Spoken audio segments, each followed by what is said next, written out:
Praise the Lord. ஆண்டவர் இரட்சகருமாக இயேசு கிறிஸ்துவின் நாமத்திலே உங்களை வாழ்த்துகிறேன். ஒவ்வொரு நாளும் இயேசப்பா அந்த காலை வேளை உங்ககிட்ட பேசுறாருல்ல, எவ்வளோ சிரமத்தின் மத்தியில இந்த வீடியோவை எடுத்து இந்த வார்த்தைகளை உங்களுக்கு அனுப்பி கொண்டிருக்கிறோம். ஏன் தெரியுமா? நாங்கள் உங்களை ரொம்ப நேசிக்கிறோம். உங்களை உற்சாகப்படுத்த, உங்களை ஆறுதல் படுத்த கர்த்தர் எங்களை வைத்திருக்கிறதை நினைத்து நாங்கள் நன்றியோடு ஸ்தோத்திரிக்கிறோம். இன்னைக்கு கூட ஒரு வசனத்தை வாசித்து தியானிக்க போகிறோம். 1 யோவான் 5ஆம் அதிகாரம் 14ஆம் வசனம். நாம் எதையாகிலும் அவருடைய சித்தத்தின்படி கேட்டால் அவர் நமக்கு செவி கொடுக்கிறார் என்பதே அவரை பற்றி நாம் கொண்டிருக்கிற தைரியம்.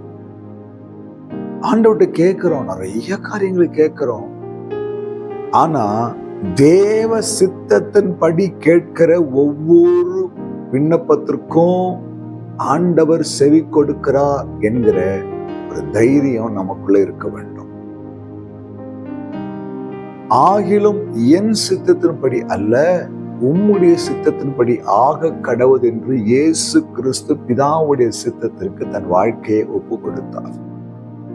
என் அன்பு தெய்வ பிள்ளைகளே, என் அன்பு சகோதரனே, நீங்கள் எதை கேட்டாலும் தேவ சித்தத்தின்படி அந்த சித்தத்திற்கு ஒப்பு கொடுத்து நீங்க அவர்கிட்ட கேட்கும் பொழுது அவர் உடனே அதுக்கு செவி கொடுக்கிறவராய், பதில் கொடுக்கிறவராய், நிறைவேற்றுகிற தேவனாய் இருக்கிறார். யோசித்து பாருங்களேன். அநேக காரியங்களை கேட்கிறோம், தேவ சித்தம் அதுல இருக்குதா? கர்த்தருடைய நாமம் அதன் மூலமா மகிமைப்படுமா? எதையும் யோசிக்கிறது இல்லை.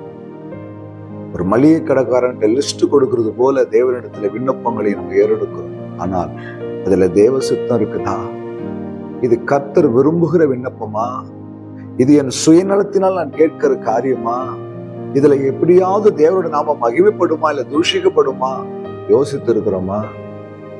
இன்னைக்கு ஒரு தீர்மானம் எடுங்க. நான் எதை கேட்டாலும் என் தேவனுடைய சித்தத்தின்படி கேட்டு அவரிடத்திலிருந்து பெற்றுக்கொள்வேன் என்று சொல்லி விசுவாசிக்கும் பொழுது நாம் பெற்றுக்கொள்வோம். அல்லேலூயா.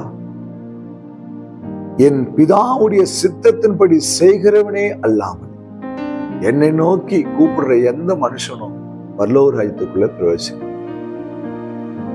அவருடைய சித்தத்தின்படி செய்து அவருடைய சித்தத்தின்படி கேட்கிற பெற்றுக்கொள்ளுகிற ஒவ்வொரு மனிதனும் ஆண்டவரால் ஆசீர்வதிக்கப்படுகிறான். என் அன்பு சகோதரனே, உங்க வாழ்க்கையில தேவ சித்தம் இருக்குதா? நீங்க கேட்கிற ஜெபத்துல தேவனுடைய சித்தம் இருக்குதா? ஒருவேளை அந்த சித்தத்தை அறிந்து கொள்ள முயற்சி பண்ணிருக்கிறீங்களா? கேளுங்க, இன்னைக்கு கேளுங்க. தேவனே, உடைய சித்தத்தின்படி எனக்கு பதில் கொடும், செவி கொடும், எனக்கு ஒரு அற்புதம் செய்யும். நீங்க ஜெபிச்சு பாருங்க. கர்த்தர் இன்றைக்கு உங்கள் ஜெபத்திற்கு பதில் கொடுக்க போறார்.